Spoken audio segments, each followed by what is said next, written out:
estou de volta! Agora neste vídeo eu quero falar para vocês como foi que eu me preparei para realizar o meu intercâmbio.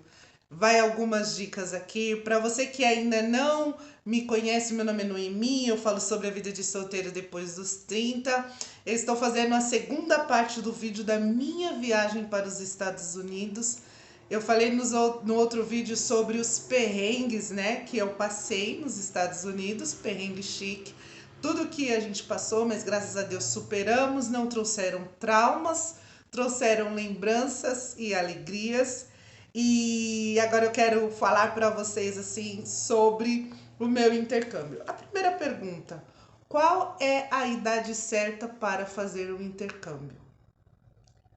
Se você tem mais de 40, 50 anos e você fica pensando, eu passou o meu tempo, eu poderia ter feito, você pode ainda, tá? Eu já falo pra você, porque assim, por experiência própria, quando eu pensei em intercâmbio, o meu sonho de conhecer os Estados Unidos, de fazer um intercâmbio, é aproximadamente desde 14, 15 anos. Veio se realizar muito tempo depois, hoje eu estou com 43 anos. Mas eu me surpreendi bastante porque eu pensava que eu seria a única pessoa do intercâmbio. Bom, eu fui a única preta que estava no meu intercâmbio, né? Até aí a gente já falou sobre vários assuntos aqui do crescimento do preto, de racismo. Não tenho a intenção de falar sobre esse tema, mas eu preciso pontuar isso. Eu fui a única preta ali da minha escola. Eu fiz o intercâmbio em San Diego, na Califórnia, pela CEL, que é uma escola focada mesmo em ensinar o inglês. Hoje muitos asiáticos, tá? Então tinha japonês, tinha pessoas da Coreia do Norte, Coreia do Sul, tinha pessoas do Japão, né? Eles dominam e eu acho que é o mundo todo, em qualquer intercâmbio que vai, sempre a maioria vai ser eles. Mas tinha pessoas da Itália, da Europa, né? Tinha pessoas da Suíça, tinha pessoas da Arábia, Dubai, tinha o Omar, um querido lá que a gente conheceu. E assim, gente, é muito gostoso.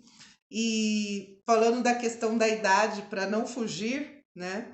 Tinha pessoas de 53 anos, tinha pessoas de 38, tinha pessoas de 25, de 18, ou seja, pessoas de todas as idades que estão atrás dos seus sonhos, de querer conhecer culturas. Tem pessoas ali que foram para ficar uma semana, fazer um intercâmbio só para conhecer a cultura, né? Então, é muito importante assim, não tem limite de idade. Então, eu já falo para vocês, se você quer fazer o seu intercâmbio, vai e faça. Se você quer estudar e trabalhar nos Estados Unidos, não dá para ter um intercâmbio deste. Então, eu fui com o meu visto de turista, porque eu não fiquei mais de um mês. Né? Eu não fiquei acima de 3 meses, desculpa. Até 3 meses você pode ir com seu visto de turista. Se você quer fazer mais tempo de aula, aí você vai precisar de um visto de estudante, tá? É um pouquinho mais caro, mas assim, as cargas horárias também na escola vão ser maiores. Eu estudava de manhã, então eu entrava às 8h45 e saía ao meio-dia da escola. Quem tinha o visto de estudante estudava esse horário da parte da manhã e depois eles estudavam das 2, eu acho que na verdade era da 1 até as 2, conversação. O que eu indico para você? Se você está realmente querendo aprender a língua, você precisa de mais de 3 meses, tá? Mergulhar. Eu tive uma dificuldade porque eu trabalho, né? Eu tenho a minha corretora de seguros, então eu não me desliguei do Brasil. O certo seria você, assim, fazer aquela imersão mesmo na língua, você acordar falando inglês, ir para as padarias, para o supermercado, tentar conversar com as pessoas. Os americanos, pelo menos em San Diego, eles são muito abertos, tá? Eu não tive problema, assim, de conversar, bem solícitos, o que você perguntava. Tem pessoas até que puxam conversa com você e ali você desenvolve. San Diego foi uma cidade que eu amei. Eu fiquei em Downtown, que é o centro de San Diego, centro novo, né? Tem o Old Town, que é uma cidadezinha ali velha. Eles destruíram, eles assim não conservaram o centro antigo. Então, San Diego é uma cidade gigantesca, de prédios enormes, muito carro. Não é uma cidade violenta, tá? Eu não vi roubo, mas você vai ver muito morador de rua, muito mendigo, muita gente, assim, noiada, né? Aqui a gente, em São Paulo, a gente fala os noias, né? Que são os drogados. Então, você vai ter essa experiência, assim, é um choque de realidade. Se você pensa que os Estados Unidos é tudo perfeitinho, tudo Disney, não é não. Eu, Noemi, fui para os Estados Unidos, fiquei num lugar que a gente teve medo também. Primeiro, eles tinham colocado para nós que nós ficaríamos numa residência estudantil. E quando a gente foi ver, na verdade, a gente não estava numa residência estudantil, nós estávamos numa residência que tinha parceria com a escola. Então, nesse prédio morava pessoas de todos os tipos, né? A gente percebia que tinha pessoas que moravam ali mesmo, não estavam como uma estadia de um estudante, mas moravam. E é incrível como nós percebemos que tem pessoas que moram nos Estados Unidos numa sala de 20 metros, tá? Com dois cachorros. Os americanos são muito amantes de cachorros, de animais. Que mais eu posso falar para vocês? Assim, questão de convívio, né? Da cultura americana. Eles comem andando, né? Eles tomam o café ali, aquela coisa de você pegar aquele copo de café e ir andando para o serviço é muito real isso, né? Eu particularmente não consigo. Para mim, o café da manhã é a minha melhor refeição, então eu tenho que sentar, eu tenho que comer. A alimentação, falando em comida, a alimentação ali nos Estados Unidos é bem difícil, tá? É uma mistura assim, o feijão deles é doce, é um feijão adocicado. O arroz deles é um arroz estranho, eles parece que põem vinagre e tudo tem pimenta. Tem uma influência muito forte da comida mexicana, mas não é uma comida gostosa de se comer.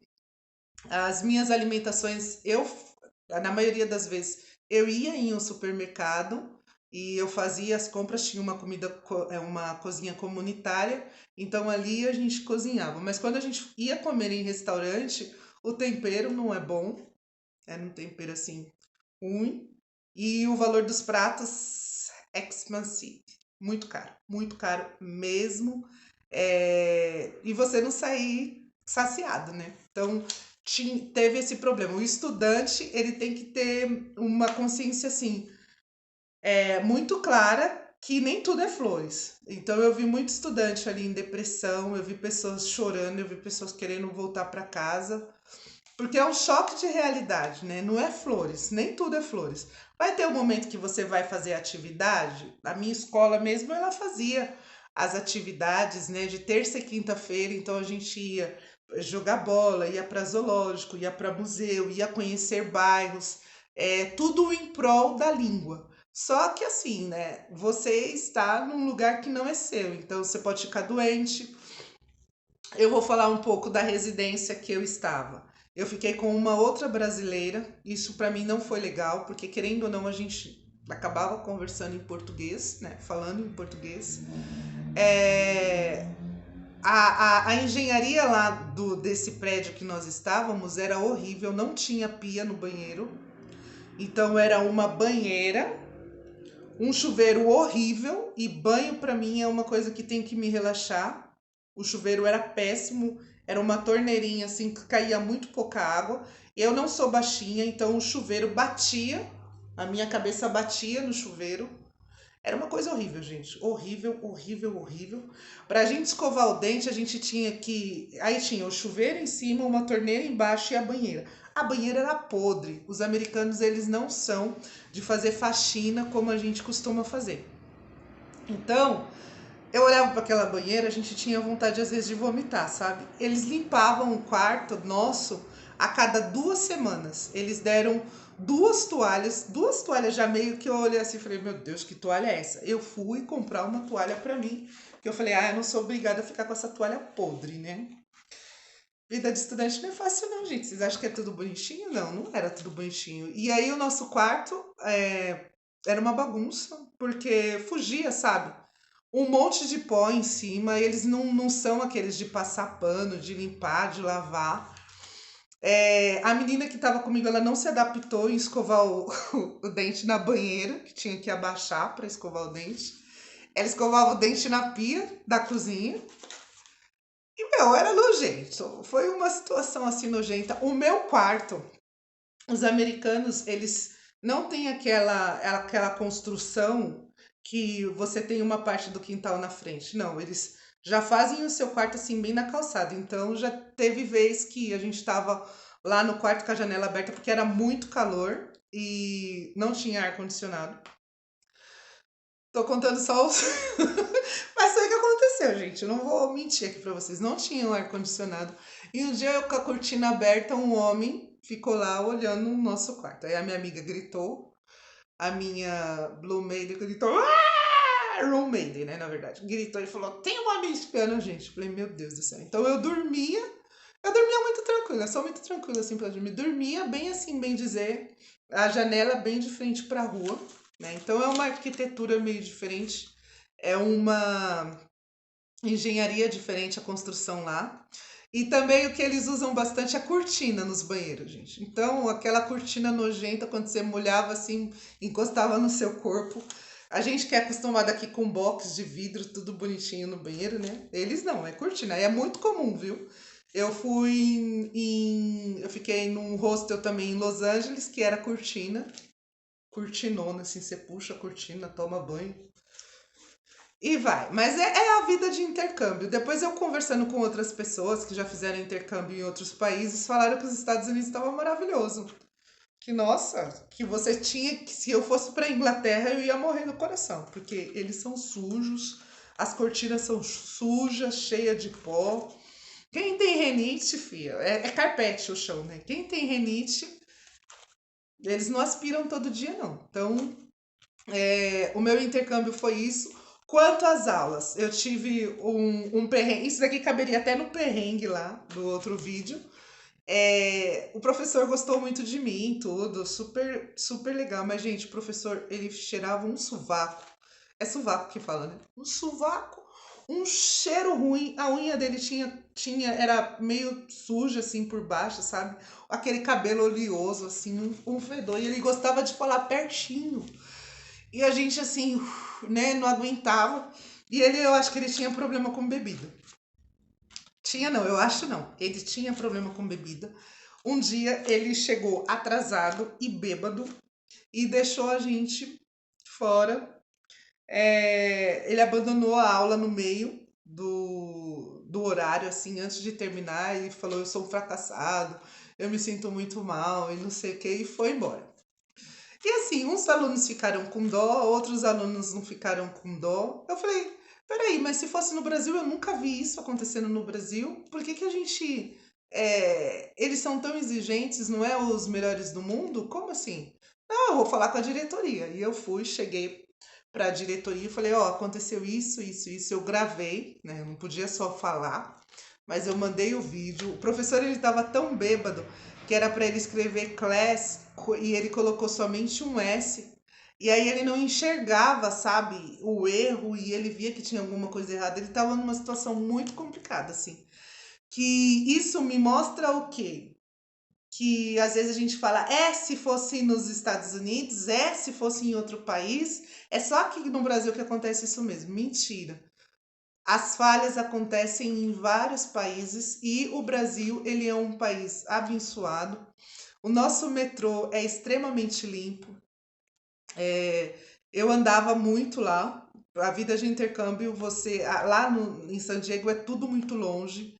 Então, assim, aqui onde eu moro hoje, tem padaria, tem hortifruti, tem uns 5 hortifruti ao meu redor. Lá não, você anda aproximadamente de 4 a 5 milhas, que é muito mais quilômetros, né? Lá é tudo em milhas. e ou você anda a pé ou você vai pegar o ônibus. E quando você pega a condução, meu, você vê os mendigos dormindo no metrô, não tem segurança. Você vê o ônibus sujo, aqueles pessoas que fazem xixi, que dormem à noite. E assim, eles não mexem com você, mas eles surtam. Tinha uma mulher que surtou atrás de mim, começou a falar sozinha. E você fica assim, meu Deus do céu, coisas que não acontecem, pelo menos aqui em São Paulo, onde eu vivo. Para você fazer o intercâmbio, é bom que você vai vendo as diferenças, né? Você vai quebrando várias situações, você vai fazendo uma análise na sua vida, você vai falando, caramba, eu não preciso disso, ou eu preciso disso, ou eu preciso me reinventar. Eu cheguei a uma Noemi aqui bem diferente no Brasil. Olhei para muita coisa, desfiz de muita coisa, tinha muita coisa guardada aqui da minha casa. Fui, joguei um monte de roupa, dei um monte de roupa, falei, não, eu não preciso disso. E eu acho que tudo isso foi no poder do intercâmbio, quando você começa a viver as diferenças, né? Você conhece pessoas de outro país, você vê que eu fiquei ali durante um mês e coisas que eu tenho guardado aqui dentro de casa que eu falei, nossa, eu não preciso disso, por que que eu tô com isso, né? Ou eu preciso me reinventar. Então, assim, eu não quero que o vídeo fique muito longo, mas eu acredito que eu tenha falado da estadia. Tiveram pessoas que ficaram em casas, né, de família. Também tiveram algumas situações, porque na hora da entrevista é uma coisa, você tem horário para chegar, você tem horário para sair, você tem, como se fossem seus pais, né? Então você tem que sempre dar uma satisfação. Mas assim, eu não tive essa experiência uma vez que eu fiquei numa residência estudantil. Então era como se fosse um hotel, mas eu tive essas experiências assim da construção, né? De ver que aqui, pelo menos assim, eu acho que nós somos mais organizados, né? As nossas casas têm uma estrutura melhor, né? Eu acho que o fundamental, você ter uma pia para você escovar os dentes, eu acho que é o mínimo, né? Que a gente pode ter aí de uma higienização, né? E lá não, eu escovava o dente numa banheira horrorosa e depois tomava banho, aquela coisa meio estranha. Mas é a vida de intercâmbio. Eu tô contando coisas que muitas pessoas não contam, mas que depois, quando eu passei essas situações e conversando com os outros, a gente viu que isso faz parte no Canadá, na Irlanda, em Nova Zelândia, em todos os outros lugares que testemunharam e passaram por isso, tá? Então, seja feliz no seu intercâmbio, vai lá, se cadastra. Depois eu vou contar para vocês no outro vídeo como que eu fiz, como que foi o processo do meu visto, do meu passaporte, das minhas passagens, tá bom? Beijo grande, até mais, daqui a pouco a gente conversa. Um beijão!